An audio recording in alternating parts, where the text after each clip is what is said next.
playoff weekend is absolutely massive for every team involved. It's really what matters. It's everything. Whoever wins can go to Paris, so I mean, that's pretty cool too. Playoffs is the ultimate test for this split. Take the laser! There now! It's gonna be Kiwi Kid! He gets the kill! All of our LCS work, it's all preparation for this match. We have something to prove, and we're going to make everybody know that we're one of the best teams. Let's face it! Oh God! The boomerang misses! The triple for Shifter! The quadra kill coming in for Shifter 6! To send your whole team to All-Stars to represent your region, that's everything.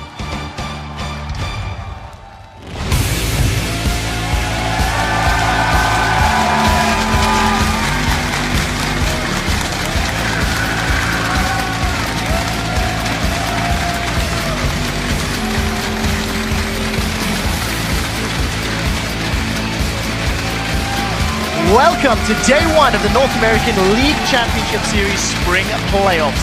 We're coming to you live in front of this incredible audience here in Los Angeles. I am Trevor Quickshot Henry, and with me is Sam Kobe Hart McKenza, and we want to welcome our special guest analyst for playoffs, Brandon St. Fishes DeMarco. Saint, thanks for being with us, man. Thanks, man. It's a pleasure to be here. Yeah, it's good to be here as well. Right, let's get into it. The big news coming out of the European LCS is Fnatic has secured their trip to Paris by taking home the spring title. They will be joining SK Telecom T1K, OMG, and the Taipei Assassins. And we are just 3 days away from finding out who their North American counterparts will be. Here's a look at how the teams stand in the bracket.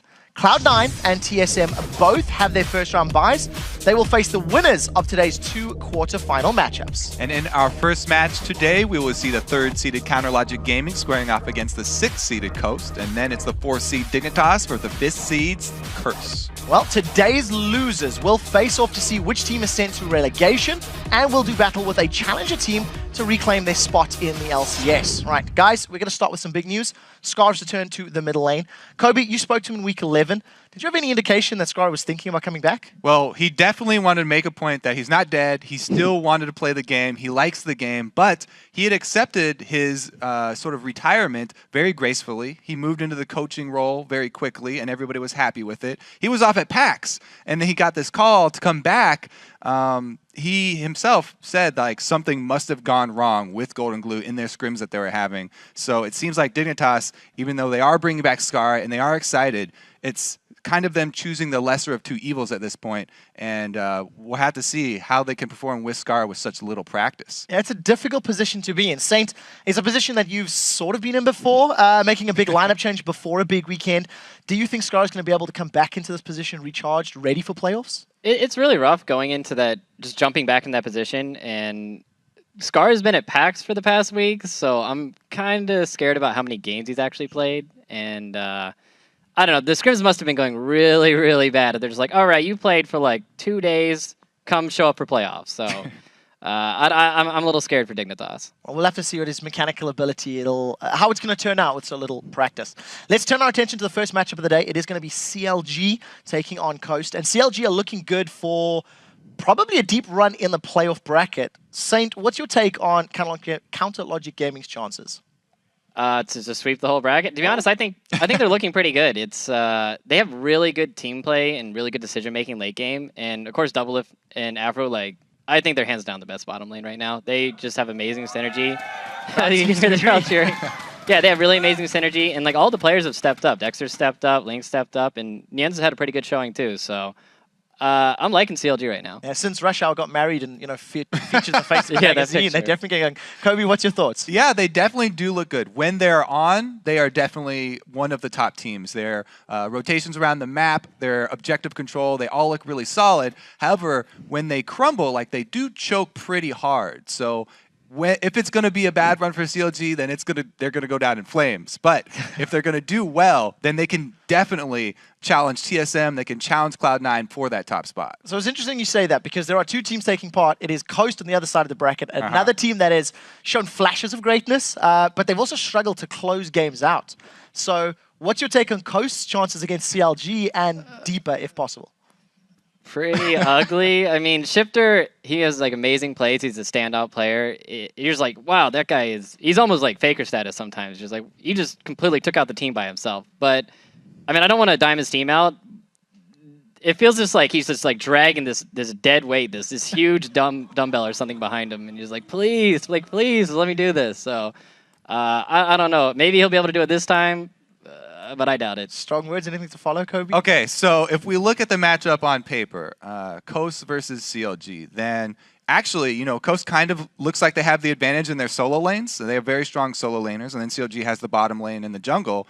But if you look at the whole team together, CLG's team play is so much better than Coast team play. They're just kind of on another level. And with the meta right now, the team play is what matters most. I think CLG have a really big upper hand. Solo queue stars versus team play. We'll see who is going to be coming out victorious. For you guys at home, remember all the inside scoop on the players, the teams. You can find it all on lolesports.com. While you're there, let us know who you think will come out on top. Simply click on schedule, select the quarterfinals, and lock in your votes. Also there, you can study up on all league action, stats, analysts, and the in-depth features and videos on demand. And quick shot. Those videos are not just the videos that fans want. They demand them. Yeah, well, I am now demanding your thoughts on our Twitter question. Today, we're asking you, who is the most clutch player in the North American LCS and why? I want to pose the question to the table. Saint, who's your player? And don't steal Kobe's now. I'm going to have to say hi just because he's like a workhorse. He's always there. He's always performing. And sometimes he's handed like a bad situation and he just always comes out on top with it. And he just looks really clean. I think he's an underrated player and he just always performs. You know, plus sometimes he'll distortion into the Ziggs ultimate just for flashy for style plays. points, man. Yeah. But yeah, I have to go. If we're talking about clutch plays, Shifter. I mean, this year he solo killed a Nexus with maybe 100 HP left at the end. You got to give it to the guy. Even though the team doesn't lose, I mean the team does lose. He's not able to win all the time. He comes out with so many clutch plays. He tries his hardest, even when they are fighting from behind. Well, for you guys at home, send us your responses at LOL Esports and be sure to use the hashtag LCS. We may just read your tweets later on in the show. Now, let's throw it across the studio to Freak and Jat to take us into Game 1 of the series. Thank you very much, Quick Shot. What's up, guys? We're back. I'm David Freak Turley. With me is Joshua Jat Leisman. We're to talk to you before. We're okay. Let's dive into our first matchup of the day. Best of 3 series between Counter Logic Gaming and Team Coast. Now, Jat, you have to marvel at where CLG are compared to where they were at the start of the season. Yeah, CLG is just a team transformed. The first 3 weeks was a rotating roster of subs and role swaps, and in that period, they went 4-5. But then Dexter joined the team, Link moved back to mid lane, and the team immediately started to climb up the standings, going 14-5 in that stretch. They become a team with strong coordination, great map movements, and decisive objective control, which is not something you ever thought I would say about CLG this year. And they've really turned it on. So even though CLG performed better late in the season, we've yet to see this team excel in the postseason, where the pressure is even higher and there's even more at stake. Yeah, and that may be true with CLG. They have never won a quarterfinal series in LCS history, actually. In the 2013 spring playoffs, they lost to XDG. Then in the summer, they lost to TSM 2-0. So they have to get past their nerves and win a playoff series. Yeah, they're going to have to try. But for Coast, they can take a degree of confidence from their past playoff performance. Yeah, taking a step back, in the 2013 spring playoffs, Coast started off in the 6th seed as well, just like they are now, and they ended up finishing 2nd place. Throughout the split, they've shown they are a team that you can never really count out or in because they can't close games. Everyone remembers TSM's 11-game winning streak getting snapped by Coast and Shifter at the end. So this is really their time to show the rest of the league that they are not a bottom-tier team because many still consider them to be one. Yeah, they nearly snapped Cloud9's streak as well. Streak at the end of that one as well. So, like, guys, come so close. So we've seen throughout the year that Coast is a team that focuses on getting their solo lanes ahead. But they'll need to carry that lead into the mid-game and the late game if they hope to beat CLG. Against CLG or against like any really the top teams, we really were kind of relying on Snowball in the lane phase. Basically, after the lane phase, we kind of just fell over. We have strong enough laners to not just get dominated by their solo laners, as well as a really, really strong bot lane. They all just try and win lane and win the game as 5 people, but there's really no direction on what you should do next. I think they're a lot more organized than us. Case in point, they're very organized and we're kind of just all over the place. We really want to take the first win because we're really momentum based. So if we can get that first win, we should be able to close out the series versus them pretty easily.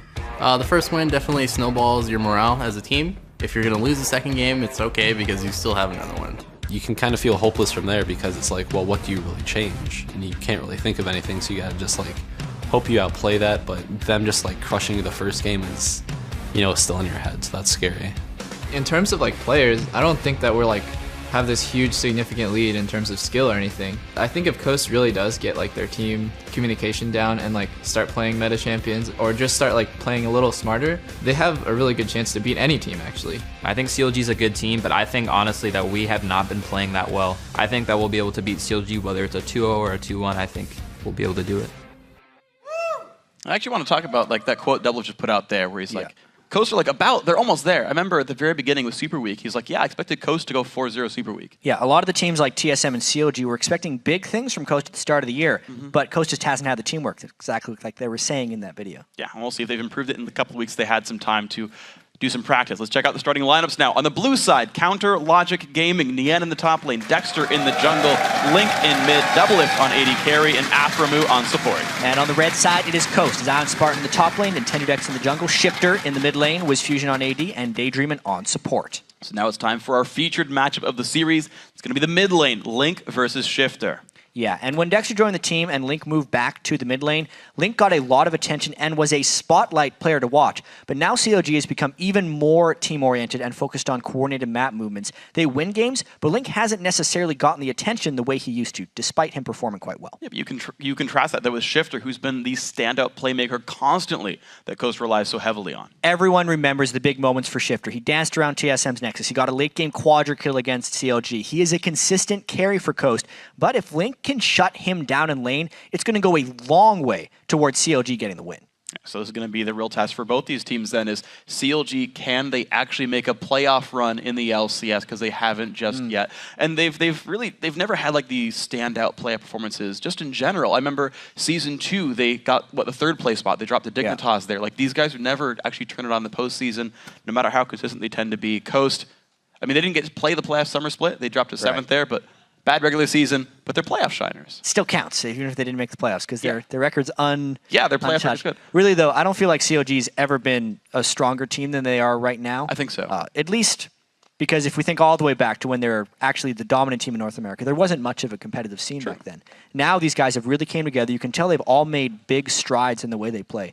Doublelift in particular, he reached that moment, I'd say almost a year ago, where he wasn't really looking on ways to improve his game, and he's moved past that. He's understood that he could just sit in lane and farm all game and get farm, but that's not the best way to win. He's doing that and moving around the map with his team and team fighting well. Yeah, I think it's the best way to sort of mature as a player is you can get those decreasing returns on individual skill, but the more you know about how to play with the team, how to make calls, how to choose engages, that's the big deal. I remember he used to talk about playing with Chowster so much, how Chowster would train him up how to play, but now he's the longest standing member on the roster. He's the guy with all the history. He's the guy with all the knowledge. And he's drawing Vayne bans still. So he's understanding his strengths, but working to supplant his weaknesses with more strength. With more strength. Yes, absolutely. It's just such a great choice right now. Shifter pulls up the Ziggs ban. I think CLG still has some memories of those team fights. Shifter nearly single-handedly won that game. Daydream getting his Andy banned away as well. I actually feel like that Ziggs ban serves multiple purposes. When CLG is rotating properly, they do a lot of early game grouping and turret sieging, and it's incredibly difficult to push down against a Ziggs. So they're really getting rid of Shifter's best wave clear champion, as well as one of his best champions overall. True. We'll see how much CLG can do then in the mid game by the time you've got like an Athene Ziggs, what that would have done compared to what Shifter ends up getting here in the lineup. CLG taking their time with their bans though. They want to make sure that even if they did predict Coast's bans so far, that they're still happy with what they chose to do before. Lee Sin removed away, so Zion using another champion. I want to say though, Jax still open. That's a big one that I gotta think about. Nidalee and Jax were actually banned in pretty much every game, actually in the OGN quarterfinal match that happened last night, and Team Coast really thrives off both of those champions. Shifter's Nidalee is awesome, and Zion Spartan was really the first one to start taking Jax here in North America. Talked to Nien earlier in the back room. He said he was going to play Heimerdinger top lane. Then he smiled, and I said he's going to play Shyvana. And he's like, yeah, I'll play Shyvana. Because he's played it 16 times, but it's Jax! Oh, they steal away the Jax. Now the question for me is, we typically see Renekton as a good lane counter to Jax. It's true. Coast like, yeah, if we get ahead early in lanes, we'll be okay. And that champion's not banned. This is awesome, actually. So Zion Spartan, even though he can play Renekton and it shuts down Jax fairly well, it's not his style. If he has to usually pick between the Renekton Shyvana things in top lane, he almost always goes with Shyvana. It's very rare that he ends up playing Renekton, but against Jax, I wonder what his options really are. That's a bold strategy by CLG, leaving that much stuff up, knowing that Coast was going to want to take Jax anyway, and then just swiping it away from him. Yen trying to diversify his champion pool. Yeah, it's going to be interesting. That's not the Neon sort of type of champion. He tends to play more of the tanky top laner type guys, so Coast going to make do with other lanes here. Thresh picked up for Daydream and LeBlanc there for Shifter, so maybe not quite as much wave clear, but certainly playmaking for the mid laner. Yeah, last game of the regular season, Shifter started 10-0-2 against Cloud9 on LeBlanc. He is a formidable threat with that champion. It actually plays even better with the Thresh for added mobility with that Dark Passage, the Lantern, as they say. That's some powerful picks coming out from Coast. There's also an outside chance on the CLG side that it could be a jungle Jax. True. Most likely not, but just considering Yen's champion pool has been fairly limited and Jax is a new addition, there's always that chance that you could throw in the jungle Jax. It's gaining a lot of popularity around the world. It's interesting, actually. I remember it was Devilif talking in the video we just saw. He's like, yeah, you know, if Coast learned some more of those like meta champions, where like Zion was like the only guy playing Jax, and now like everyone's playing it, so it is a meta champion. Yeah. It's like, well, maybe they're just determining everything, and you guys should follow quicker. Who knows? The Lulu, though, Lucian also picked up there for CLG, so picking up a lot of comfortable champs for them. Lulu, of course, had some decently sized nerfs in the 4.5 patch. 80 base damage was dropped off her health picks. You can also not put a pix on someone and get 2 glitter lances off. Yet she has still remained a decent priority pick, I'd like to say. Has not been getting first pick nearly as much, but can still provide a lot of pressure and still synergizes with CLG's roaming playstyle, with their want of getting move speed on a lot of champions, being able to shove lanes quickly, and most likely just to win lane for Link against Shifter. That's going to be the goal for this one, and of course if you can roam around and make plays, then that's going to be all that Link wants to go for here. Coast going to make some new picks up though. Ezreal grabbed, interesting. Not one I see off for Wiz Fusion, but also the jungle Xin Zhao. It is 4.5. Yeah, the Ezreal is to generally have a better counter to Jax's Leaf Strike, being able to very quickly get out of the way. And the Xin Zhao is just the new patch. Yep. He has been excessively helped by the Pharaoh Flare because he was always good early game with Wriggles, but now he has a much better transition into the mid and late game if he can eventually transform that Wriggles into a Pharaoh Flare. We'll have to see if Nintendo can use that. It does fit his style because it's a heavy ganker, and when he is at his best, he is getting Zion and Shifter farmed up. However, it is somewhat unsafe early game ward-wise, which is actually something that Coast has to do a lot of against CLG's map rotations. That's true, yeah, is how well can you show up to these fights in time. They're not great defensive champions. It's like if you know, CLG sets up and starts the siege, bad things. That's it. CLG Nocturne. It's a support Lulu, because Aphromoo has always played support Lulu, and they're going with the mid lane Soraka. That is some clever stuff there for CLG. Yeah, I think that makes a lot more sense. Thankfully, at least for the Coast lineup, it wasn't like they baited the pick. The LeBlanc was picked blind anyway, but Logic Gaming making sure they know about this bottom lane setup and say, yep, we're happy with all this. So now the pick is the Coast top laner. Unless it's like top Xin Zhao, which I doubt. Say, okay, what are you going to fight Jax with? You waited the entire champ select to make your choice. Yeah. What's it going to be? And the interesting thing about this that I like so much is these guys have had 2 weeks to prepare for this playoff matchup. And they've had 2 weeks to play on this patch, which changed a lot. We're going to see way more heals, obviously. Right now, CLG is slated to have 3 of them on their lineup, actually, plus the Soraka.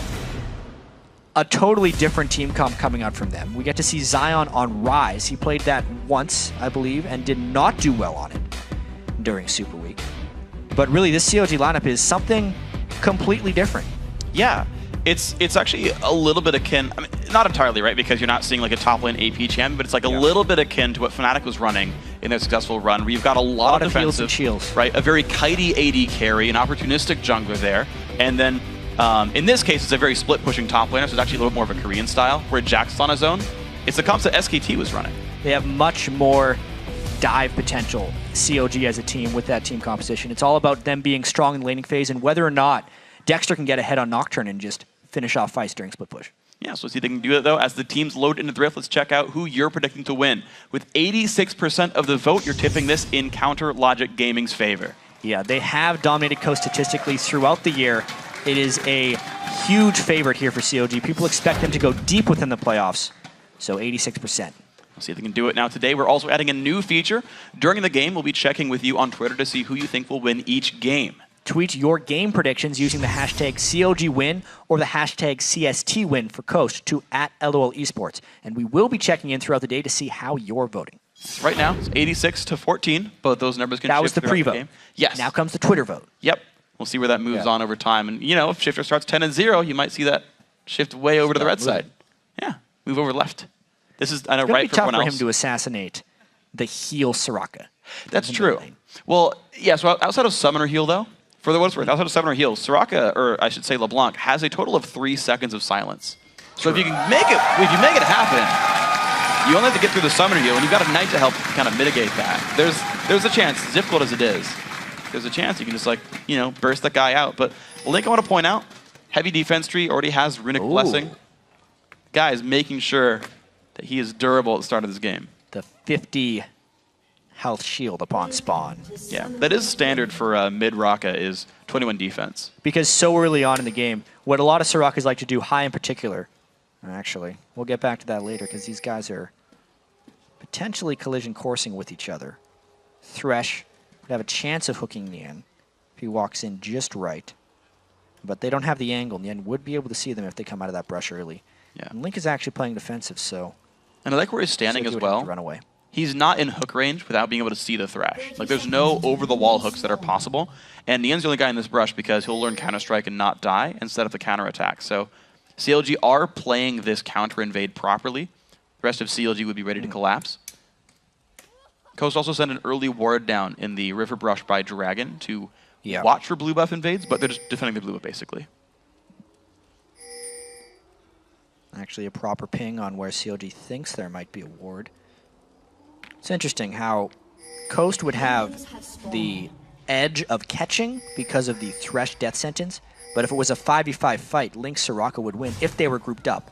Mystic shot falls wide, but this would be a 5v4. Wiz Fusion goes in first, takes a bunch of damage, flashes out, Nintendo flashing away as well, and Yen does not land the stun.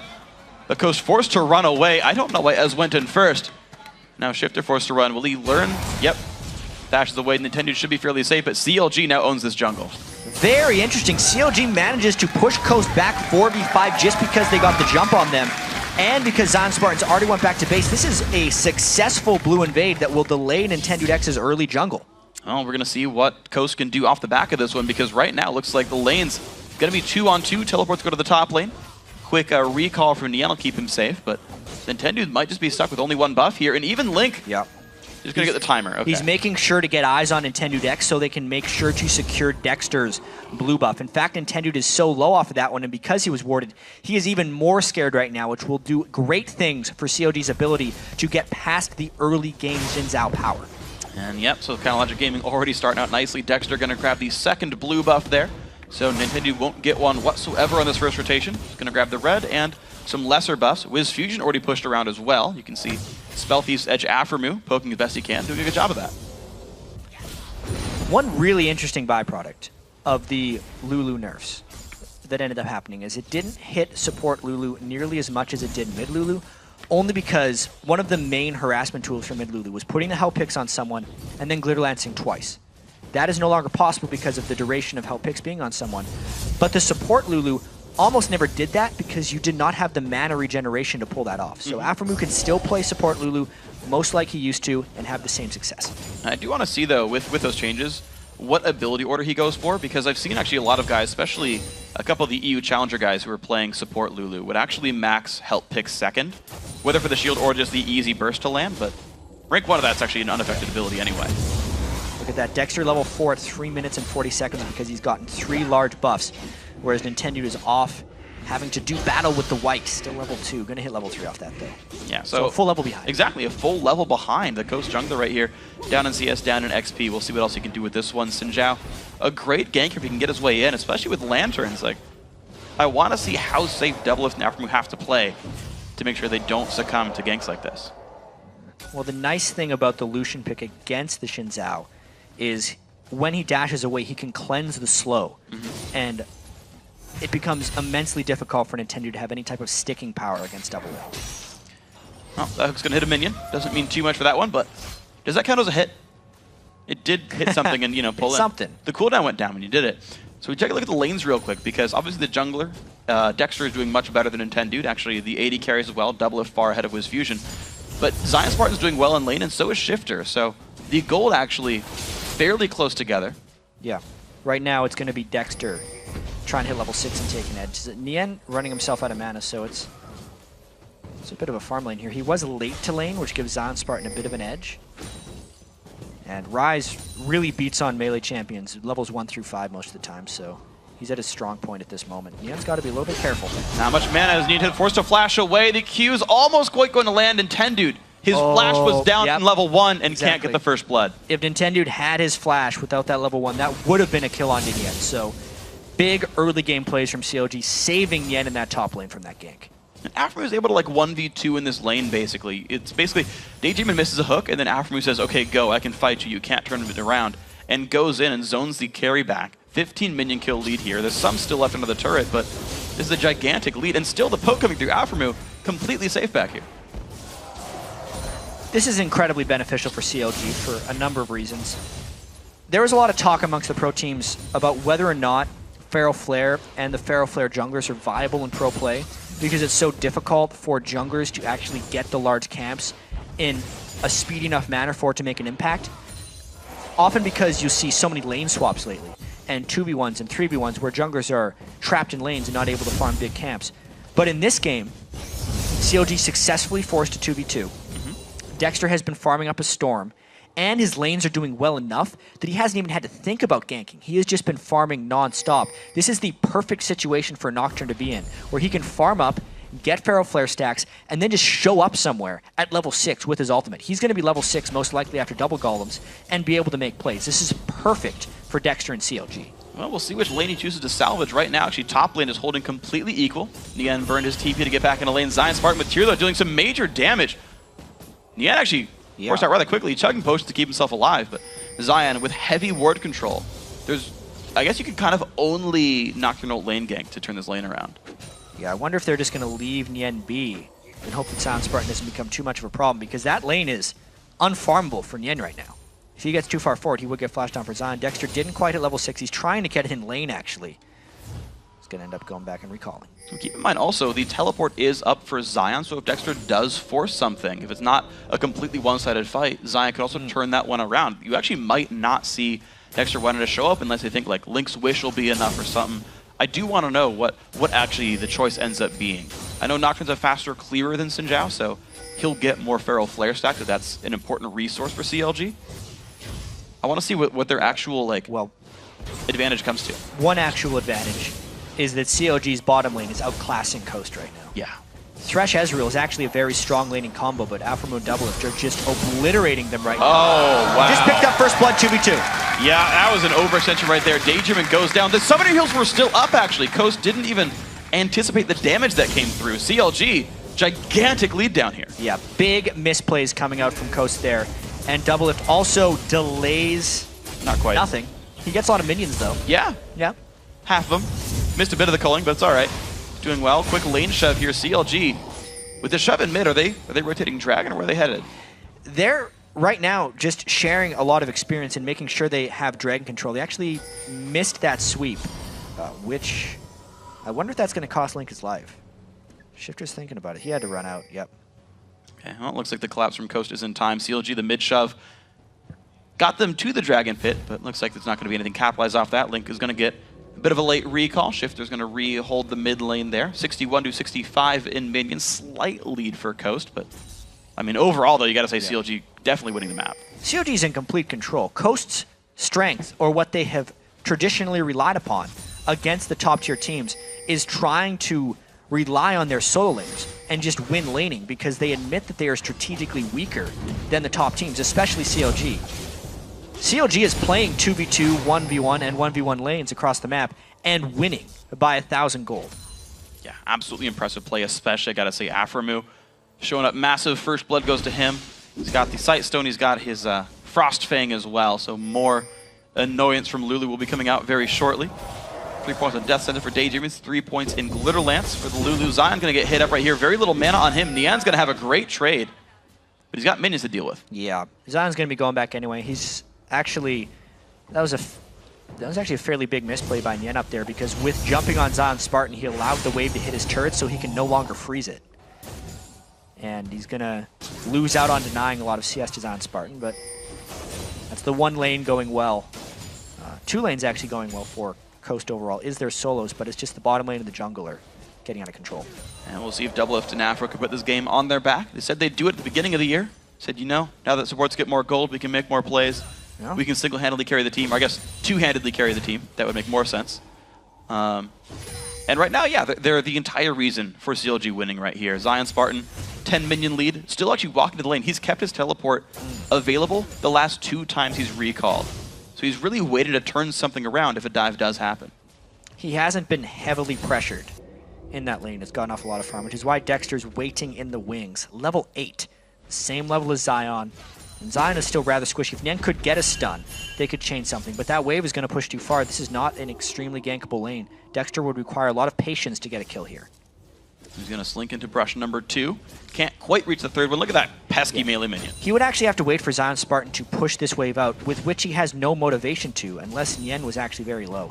If Dexter wants his kill, I feel like he's going to have to wait a really long time. Can they just force it under the turret with their CC? It's unlikely, but they're going to try. There's the ulti pops in. The stun comes by as well. Zion flashes, gets away from the Fear. Can he get the AoEs down to keep himself alive? Taking even more pain. Wish comes through. Dexter's going to make it enough. Nian takes turret shots. Counter Logic Gaming get the turret dive to top lane. They did a couple things actually really well with that dive, is they had Nian tanking the turret with the armor and magic resist of his Jax ultimate, and they had the Soraka ult come in to heal them extra. So a big force of a dive there. But they do make it work out. Props to CLG for a good tactical maneuver. And Coast don't get the kill back on that one. The recalls come through in time. CLG fully safe. Excellent play by these team. And Link's just going to hold the mid lane, right? He got the wish, got the assist credit. And then he gets, you know, big push on the mid lane and get the minions back against Shifter. That gank really just goes to show you how vulnerable Ryze is to ganks in the early game. I wonder if Dexter's going to continue to do that on his ultimate cooldown until Zion Spartan gets a little bit of armor, because those ganks will be free. The fact that they could do that on top of a turret with Zion's flash up and still get a successful kill shows how vulnerable he is. Yeah, everything burned, didn't even matter. The flash is used by CLG, but of course well played. So now closer to 2,000 gold. Counter Logic Gaming wanting to win this best of 3. Secure the LCS spot. Move on to the semifinals. It's going to be all the things that CLG wants to do. They are one of the, I guess you could say, favorites for, you know, the #1 run. If you're just trying to rank teams based off their mid and late season success, they're in the conversation for top team in North America. If they win this one, that match against TSM could be anyone's game. Yet not quite getting in range for the stun. Good ward by Zion Spartan. Yeah, the Nocturne waiting around. Dexter's looking to make plays, but even if he's not getting too many ganks, he's still farming very successfully. Both junglers now have their wriggles. Actually, more damage added for Dexter going towards, I'm guessing, Cutlass, actually, on the Nocturne. So a very damage-heavy jungler pickup here. Dexter really embracing the Pharaoh Flare changes. The build on Nocturne is Pharaoh Flare with Blade of the Ruin King. You just rip through everything. It also has incredible Baron threat once he completes those items. They could 2-man it with Nian and Dexter when they get those items. Oh man, that's absolutely true. That's going to be a scary thing if that ever does happen. Coast would fall rather far behind if that came through. Right now, just a more passive game, and it's really the laning phase for a large portion of it. Nian finally getting his first real minion lead in the top lane. The kills, of course, helping that one. Once again, Dexter just showing up to wave clear mid, but it frees up some time for Link to get the recalls without losing much to his turret. But the big story as well is just the fact that Doublelift and Afromu are winning so heavily in this bottom lane. A bunch more gold from the GP10 that Afro picked up. The 30 minion lead as well for the AD carries. It's honestly just like CLG, like they can play the laning phase and they'll grow a lead that way. Doublelift is 800 gold above Wiz Fusion, and Afromu is also 750 gold above Daydreaming. You add those guys two together, that's a 1,500 gold lead accrued over only 13.5 minutes by the CLG bottom lane. Yeah, that's without jungler intervention. Yeah. 3/4 of the CLG gold lead is just that bottom lane right there. That is like the reason that Counter Logic Gaming is winning right now. Even the first blood and everything else, right? All that adds up here. So, Dexter taking away more of the camps. 72 minions on him. Playing a very farm-heavy style, Afro. This is actually quite dangerous by CLG. We'll see if they can pull it off. Yen has no teleport, whereas Zion Spartan does. It could be a forced 5v5 by Coast, but CLG is daring them to come. And dude slinking around, puts the ward down. CLG does have to back off. Cutlass first Ezreal actually was Fusion going for a pretty self-sufficient build here in the back line. He does that frequently. Yeah. With Fusion will rush Blade of the Ruined King more so than anyone else. It's because he really loves self-peel and just staying alive in fights because they rely so heavily on their solo laners.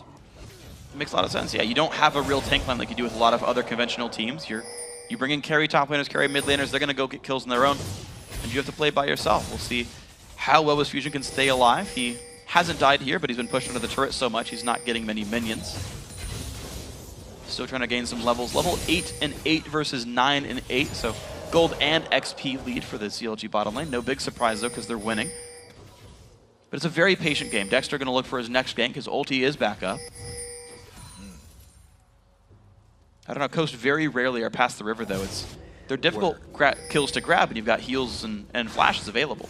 It's important to note that we're only 50 minutes in and the Pharaoh Flare has been transformed for Dexter, whereas Nintendo is on 18 of the 25 stacks, but this pink ward could turn into a fight. And he gets the lantern though, gets himself out, but there might still be an engaged. Dexter on the front lines. Glitter Lamps does not quite land. He's still chasing though. Teleport comes in, the end, the box comes down. Daejerman gonna get stunned up though. Does he have anywhere to go? He does not. Down goes the Coast support, CLG, 3-0 in kills and control over Dragon. The very deep pink ward comes in clutch for CLG. Zion Spartan does not match that teleport because Coast was on the retreat. Needs a kill and a dragon, plus they still hold the mid lane. Big damage comes through. Shifter finds the kill, and Aftermove even Wish is not enough. Blue team takes down Dragon though, that's going to be secured by Dexter. Intended forced to run, he'll survive, but a counter kill for Coast. Yeah, they do get one back onto their most important player as well. Shifter with the DFG burst surprises CLG with that damage. Overall though, still big advantage gained by CLG. Yeah, 3,500 gold there. That number keeps going up. Watch that kill again real quick. Yeah, it was pretty much just Aftermove getting hit by the chains and the full combo from Shifter. Link's ultimate, I think, came in after he was dead. It was just an unexpected amount of damage. And one thing they did do is they forced Link to heal himself, then immediately switched targets to burst down. I think the Wish came through in time. I want to say it did. I know the particle kind of it was well, the either way, combo from LeBlanc onto a support with little to no magic resist. But this is Zion Spartan being a little vulnerable. 3-man gank, look out. This does not look good for Rise. The 1v3 comes in. He's going to get feared up under the turret as well. Nowhere else to go. The heal helps keep Nian alive, and that's going to be pressure on the top turret. I wonder if CLG overcommitted that. They actually set 4 up, and that leaves them vulnerable to some counter pushing by Coast. How well can they use their teamwork to get some of these turrets down? Okay, so far 1 turret for 0. We're going to see how these numbers shape up. Coast pushing the mid lane rather fast, making it a 1-for-1. Also, Wiz Fusion is pushing on the bottom side, but even still, it's going to be a second-tier turret in the top lane that CLG are almost definitely going to get, which still is a positive trade for CLG. But also does mean that Shifter will be slightly unlocked to roam. Not the most ideal trade, but CLG will take it if they can get something back in the mid lane. The mid lane is fairly low. Shifter's far too threatening. Yeah. One-shots caster minions, sends a message that, hey, that could be your champion. Be careful about that one. Level 12 right now on LeBlanc has Sork shoes as well. The build we typically see from DFG first LeBlanc is Void Staff next. Yep. We'll see if that is his choice. It's generally for more magic penetration because DFG is just accentuating all the base damages early on. And I want to see how the builds progress. So Nian grabbed early Merc Treads to survive both Rise and even LeBlanc. There's a lot of Merc Treads on there too. Yeah, Dexter's still squishy though. Like Dexter has no MR or no bonus health in his kit. But Zion Spartan gonna face check into a Jax. Slowed down, spells come through. He should be taking some more damage actually. No Nian turret really there. wants this. You're right. There is no turret. Nian might get the 1v1 kill. Zion gets a lantern just in time. Daejerman saves him. Still a good hide-and-go seek by Nian. I wonder if it's going to cost him. He popped his ultimate throughout that. Gonna wish he had it right about now. DFG comes out, the Wish comes through. There's the Ignite, maybe later than you would have wished though. Nocturne ult comes through for the mid lane now. Nintendo locked up, pops the ulti. Link getting the damage through. Hex comes in, they get the lantern. The heals come through, keeps him alive. Top lane kill doesn't fall through either. Nian also, as you say, managed to escape, but CLG with the ultimates and the commitment by Coast get another turret. Looks like it's going to be even more damage. Daejerman forced back. Zion Spartan doing his best to defend. That tier 2 will survive, but we're at now 5,500 gold, 19 minutes in. The number is continually growing. CLG keep finding those rotational advantages, the pushes, the better fights, and they're growing leads. Smites that away as well. Dexter getting more and more farmed. 100 CS on Nocturne. 2-0-1. Yep, Feral Flare as well is at 8 stacks already. So his life on hit is what we actually need to keep track of. Nocturne turns into a bit of a life-stealing monster if he gets a very stacked Feral Flare. Even though it does do some nice magic damage, it's really the life steal and the life on hit that makes these builds so potent. So right now he's at 18. It's 10 plus number of stacks. That'll keep growing, of course, 1 per stack. So far, still no Feral Flare for Nintendo. Almost 20 minutes in. Sinjao is a bit of a slow stacker, but... It's not about the flare for Xin. Like, it Sure. is nice for him to have it later in the game, but it's about the early game ganking and the early game pressure, and that's actually not where Nintendo's been able to come through. Yeah, only 1 kill for his team. He has been part of his only team's kill, to be fair, but that was the one mid lane 100% dive. kill participation. True, yeah. I mean, Shifter and Nintendo are doing their job. They got that 1 kill on the Afro move, but unfortunately, no other plays have yet been made. The flash that was burned at level 1, I think, is just kind of heartbreaking because that was a successful gank attempt. They got Nian's flash, but Nintendo couldn't follow up. Something that's a little bit interesting here about Link's build is he's really disrespecting the physical damage on Coast by building that Negatron Cloak with Mercury Treads and an Athene's Unholy Grail. He's just completely against the double AP, and he knows since Wiz Fusion built Blade of the Ruined King first, he's not going to be a damaging threat. And Soraka is completely fine just stacking magic resistance and making sure he can't get assassinated by Shifter's LeBlanc. That's a good choice there. He's going to rely on Nian for the damage, and Dexter. I mean, you got a Feral Flare, Blade of the Ruined King, Berserkers, Greaves, Jungler now. Like, you don't need more damage threats at that point. Just go be durable, go give your team some help with this one. I would expect Aegis at some point to come through because you're facing Fed double AP. Like, this feels like the right choice at this point. Coast still on the wave for you. You're seeing LeBlanc getting most of those minions under the turret. 197 minions to 163 of Wiz Fusion. It's definitely where the damage is coming in right now. CLG's just very controlled right now in the way they're pulling this off. Shifter has not been able to roam around. CLG has done a very good job of taking out Coast Pink wards when they're there. You can see Coast is desperately trying to get vision control back. That's why they have 3 sweepers despite being pushed back, because without roam, they cannot succeed. But here's the dive, 5v3. They're gonna do what they can. You got a little while till the next 2 people come in. Daydream goes down. Dexter claims that kill, gets healed up in the process. Turret will fall as well. Coast cannot stop that onslaught of damage. Nice dash away by Doublelift as well to prevent the assassination. Coast might try and find something extra off the back of this, but they're already down to support. And the Dragon is up. CLG is going to try and force this one. They kill it so fast. Yeah, it's going to be theirs without any contest, it looks like. It's going to be even more gold going this way. 7,000-ish gold. 7,000 gold. I mean, CLG completely in control. 2 of 2 Dragons. They're not giving away anything. Yeah, and this was just because they saw the Rise was not near and they knew how well they could dive. Jax and Nocturne lead the way, and everyone else just kind of piles on. Because they have so many shields and heals, they are not afraid of that turret. And expect more of that from CLG. Nian and Dexter will be able to get those turret dives down soon. And there's the Aegis actually onto Link. Yeah. So that was his choice of Negatron Ruby Crystal. It wasn't even Spectre Scowl. He's going much more supportive on that mid lane Soraka. Very interesting choice.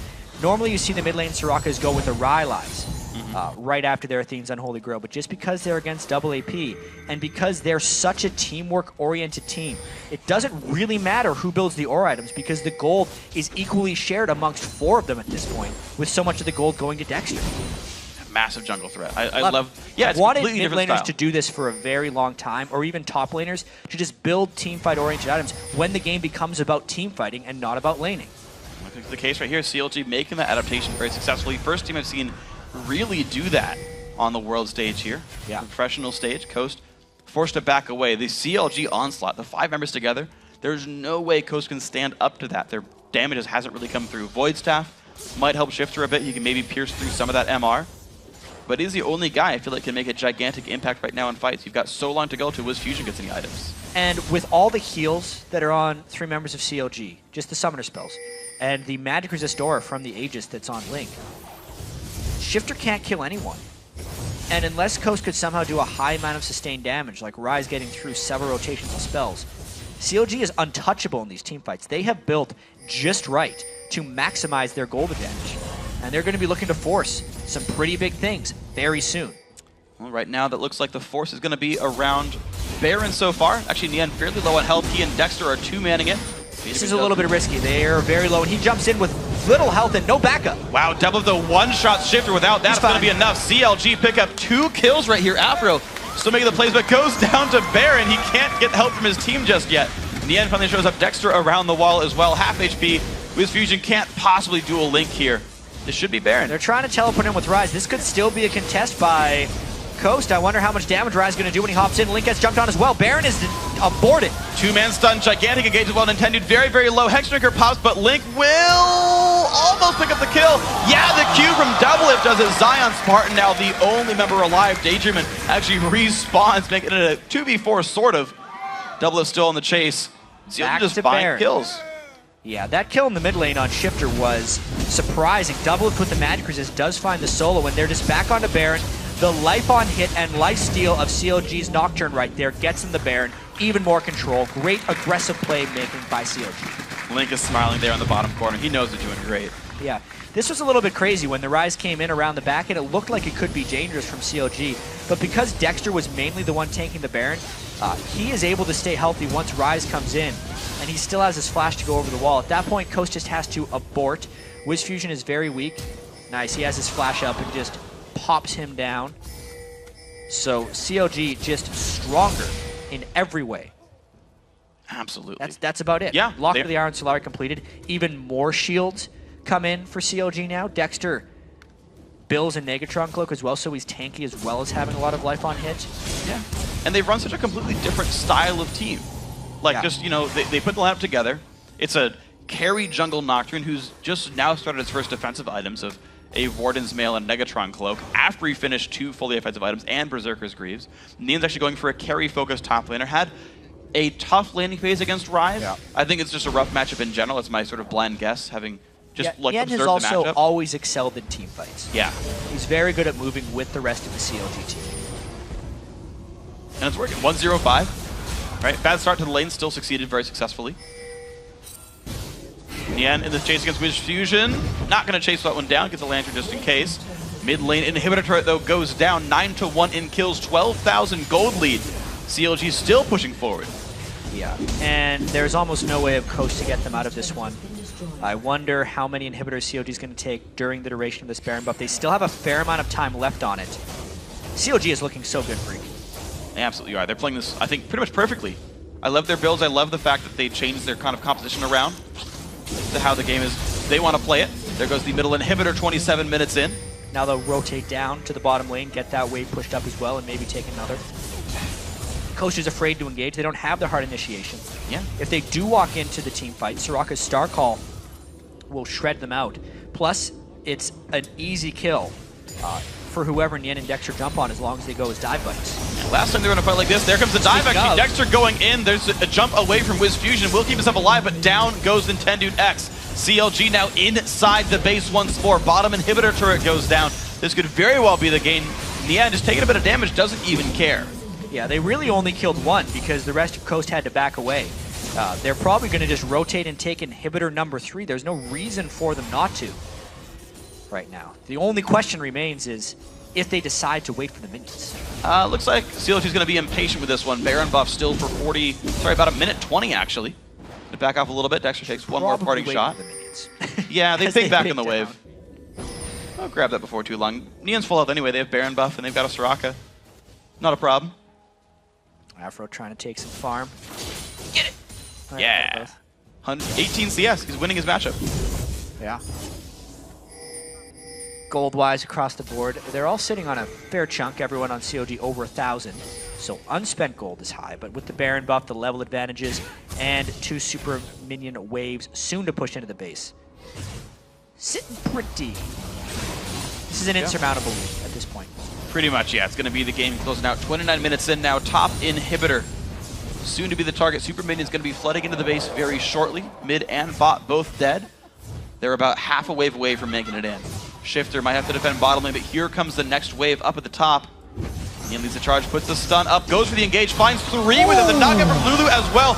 Big engage. Daydreaming's going to go down once again. Nintendo in the front line's also going to fall. They do find Dexter for this one, but still, a 2-for-1 is enough for CLG to keep pushing in. Doublelift forces the backline away by himself, and the third and final inhibitor will go down. Well, they did land a nice combo onto Dexter, but they're not strong enough to push off these minions. Freak 12 kills to 2, 30 minutes in, the dive continues. Another engage, Zion Spartan forced to run away one more time. Nexus turret number 1 will fall. Nian actually forced back, taking a lot of punishment. Little Lance as well, CLG trying to keep their health bars up. Gonna be the engage here, Shifter can't quite find enough. Nian survives one more time. And now the Nexus under fire. Coast, the respawns are so frequent this early in the game. Another engage, Nian doesn't land the stun, actually goes down, but that's gonna be the Nexus 30-minute win. CLG taking game 1. CLG is going to try and make quick work of this series here. Such a nice performance there. Yeah. 12 kills to 3. They bring out something new. Link goes 0-0-10 on mid lane. Locket of the Iron, Solari, Soraka. They were able to withstand Shifter's LeBlanc pick because that was really the big threat from there. And now, Freak, you have to look towards game 2. What does Coast do? They had their Jax taken away from them. Yes, they get blue side, so they have first pick. They get a little bit of wiggle room right there. But this is a dire circumstance because that wasn't close. It wasn't, and I really think it just snowballed 90% from that bottom lane. Because the other lanes were holding equal or winning in CS. Now, to be fair, Dexter had a great gank and made Nian win the lane. Like, that was awesome. That was a force by CLG that worked very successfully. It was good by them. But, like, there were severe misplays in Coast bottom lane. Like, Daydreamin died with all 4 summoners available to the team. The level 1, Wiz Fusion face check Tri-Brush. Yeah. Q didn't hit. He's like, great, I'll lead the charge. It's true. But Nian was on the other side Down of a that flash early on in that lane Yeah. does hurt. Against a lane as talented as Afromu and Doublelift. Oh, sure. You're not able to make those types of errors early on. And then it just continued to push itself after that. I mean, by the end of the game, 290 CS for Doublelift. So he did farm as well as win. 290 at 29 minutes ain't too shabby. It's a great job. Yeah. It's absolutely a great performance. So we're going to send it across the studio, though, for more on CLG's victory. Thank you very much, Freak. And that was an impressive game 1 from CounterLogic Gaming. From the opening minutes, it seemed like CLG had control. Level 1, there was an invade from Coast.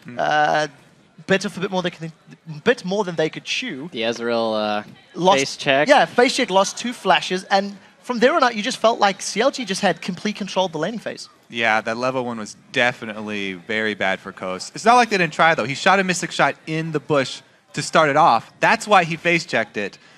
He missed everybody that was in the bush, though. To be fair, that's a pretty small missile for the width of the whole area. Yeah. The thing is, though, it took away Nintendo's flash, got him behind in the jungle, so Dexter gets a 3-buff start. So they won the jungle from that invade. They also won the bottom lane from that invade because Afromu got a huge chunk out of Wiz Fusion, and they basically just rolled over the lane from there. So that was jungle and bottom lane heavily for CLG. But I don't even think it's the level 1 that was that important for bottom. I mean, when they died, neither person used their heal. Both the heals were up after he died. We're not going to gloss over that mistake, but I mean, Yeah, it hurt them. Yes, he was chunked at the start, but I think it was just misplay altogether. If you die without using your summoner spells, it's just unacceptable. And you could see it like all game. Like Nintendo Dex, he seemed really out of his element. The fact that he had to start, didn't get a pull, he had to start his red buff. They saw him start his red buff. He walked up and warded. He was like, hey, I see you there, man. So he's pretty scared to even just finish his red buff. So that put him behind. But I think that Coast could have had a chance to catch back up. They didn't make any of the right moves for it. It didn't seem like they had the confidence to take the initiative and make any of those moves. Yeah, there was a lot of times when, the moment is right there in front of them. It's like, hey, you can do this. We've got to replay this. We've actually got to replay this. It's a little bit obscure because nothing's going to happen. But when we were watching the first 20 minutes of the game, Saint, you were speaking out quite loudly about the dragon control, dragon decisions from Coast. Let's pull this first replay up onto your screens. It is at about 8:25 on the clock. Now, the thing that I want you guys to keep your eyes on is the minimap and where the people are moving. And Saint, talk us through what Coast could have done and decision-making. Okay, so here is, I think it was a huge miscommunication thing all throughout Coast. Jax's TP is down right here. You can see that. I'm pretty sure they didn't communicate that to his team. And also on top of that, Ryze chunks out Jax in a trade up here, which you're about to see. And just like those two factors together should be just a red flag that, hey, we got to move on Dragon. We got to seize this moment. And they've seen Soraka backing in the bottom lane as well. Soraka was backing in the bottom. And also, if you remember, Doublelift and Afromu had been pushing up bottom lane, and they got that kill, but they hadn't backed yet. So Coast bottom lane had backed. They're on fresh items. It's just right there. It's like, hey, take Dragon. punished them for what they did, and they just look scared. The reason we bring that up is it's not the only time it happened. About 5 or 6 minutes later, there was another scenario, and you were sitting here going, why didn't it go? Is it nerves? Is it tension? What are some of the theories as to why Coast could have done it? Playing it safe, maybe not seeing it, maybe being scared. It's quarterfinals. I don't want to say playing it safe because it almost looked like a communication thing. If they had that information, it's like, hey, Jax is chunked out. He doesn't have his TP. Like, we have to move on this. You know, nobody wants to make that call, make that critical call. And you have to make those calls to win the game. It's not just gonna be like, hey, like, let's just farm it out and hope that things go the best. And yeah. It seems like they were so worried about making a mistake like that, making a bad call, that they don't make any calls. Yeah. And people have said so many times, it's better to have everyone follow a shot caller, even if sometimes they make the bad calls, than it is to have all these people making their own calls or nobody doing anything. There's no decisive moves. You can't win games like that. Well, we do have a decisive move. This time with CLG that pulled this first kill, or one of the kills rather. Let's pull a second replay up onto the screens. Starting off, this is of course a Baron Pit fight much later in the game. We know Double F gets a kill 1v1 on Shifter. Kobe, talk us through maybe some of the calling here from CLG. Let's roll the clip out. So I do like, especially the popular two-man Barons with the Pharaoh Flares nowadays, but they make the quick call. I don't even know how he soloed him over there, but they make the call to jump over the wall, not once, but twice, even though Aframu stays in there and they want to keep on this Baron. They have Soraka, who's amazing at zoning. She can continue to heal herself up here and zone off the rest of the team while they do that duo-man Baron, and they have the sustain here. Everybody can jump over the wall, so they come over again, second time, and then even though Shifter does come in the back, there's nothing left for Coaster because they've already taken out 2 of the people. At this point in the game, you really felt like CLG were in complete control. Coast struggled. We were touching on Dexter versus Nintendo, and I briefly want to talk about how effective Dexter was on Nocturne. Went unkilled, picked up a Blade of the Rune King super early on. He seemed to be farming and ganking well. As well as CLG having a very sort of meta composition. So what's your take on Dexter individually, and then, of course, the team comp that CLG were running? I think Dexter had a much better grasp than Nintendo Dex did on the Peril player changes, because you should always keep it in your mind, I have to power farm, I have to reach my power spike, I just have to stay ahead of the other guy. And even though he only got off a few ganks, every time his paranoia is up, he'd show up top lane, and he would just snowball that Jax. Nintendo Dex, he didn't really gank that much. He got that one gank on top, which wasn't, of course, really successful because he didn't have the flash. But if you know that you can't get successful ganks off, your other option is just to farm as hard as you possibly can and to control Dragon. And he didn't do any of that. Yeah, it didn't work out. I think the older mindset of junglers kind of showed in Nintendo's play here, because he's playing from behind, so he's trying to catch back up. And usually going to these empty lanes where your laner just died and cleaning up the lane farm is a good thing. But like you said, when you're Pharaoh Flare, you're trying to get it stacked up as quickly as possible. And he was like 20 stacks behind. Yeah, he was way behind on stacks there for the Pharaoh Flare, which means that your power spike is not going to come through. So I got a question. I want to look at 3 summoner heals, rushing Locket of the Iron Solari, second item on mid Soraka, 0010 by Link. Kobe, what do you think of the pick? What do you think of the items? The mid Soraka, of course, it's super strong right now. With the addition of heal, it makes it even worse than the barrier mid Sorakas that were already really strong, because now she has the move speed also, and she can take off the ignite debuff. But I do like the Locket pickup on her. Cooldown reduction is extremely important on any champion where you're spamming any sort of spell. It's like, it doesn't matter how short the cooldown is, like Evelynn, even though the cooldown is really short on her Q, since you're using it on cooldown, that's the maximum effectiveness that you can get out of cooldown reduction. Same idea with Soraka. She's always spamming Star Call. You want cooldown reduction, and it's a great defensive, tanky item there. So really good team play from Link around this time. Yep. I also want to point out that LeBlanc actually has the advantage in lane over that. But once it comes out of laning phase, anytime LeBlanc ever goes in on your team, you just silence her, and it's like, hey, look, she's just kind of standing in our team. Let's kill her. Link the combo breaker. We'll have to see what happens in Game 2. Right now, we do have to take a quick break. And when we come back, as we've mentioned, it is Game 2 of CLG versus Coast. But first, with so much on the line, players have a tough decision to make when it comes to champ select. Play what you know, or play to counter your opponents. It's the age-old question of comfort versus strategy. If every person on your team could play every champion at the highest level, it's always best to pick for team common strategy. But if not, mostly you should pick for comfort.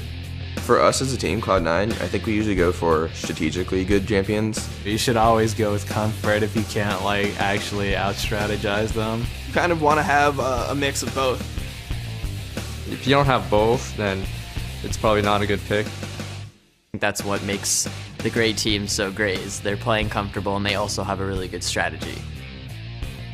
Going into the first game of best of 3, it's probably a good approach to try to pick strategically. If it doesn't work, then the next game you're thinking, well, they had an answer to what we planned. A lot of people like lose with the comp in the first 2 games and just like throw it away, even if it's possibly the best comp that they have prepared. No team wants to let it go to 3 games. At that point, I'm going more with comfort. I'm going with what? It's like, okay, what's calling to me? What am I feeling? When everything's on the line, I think I'd go for the comfort pick. You should be comfortable on all the champions that you're ready to whip out in LCS.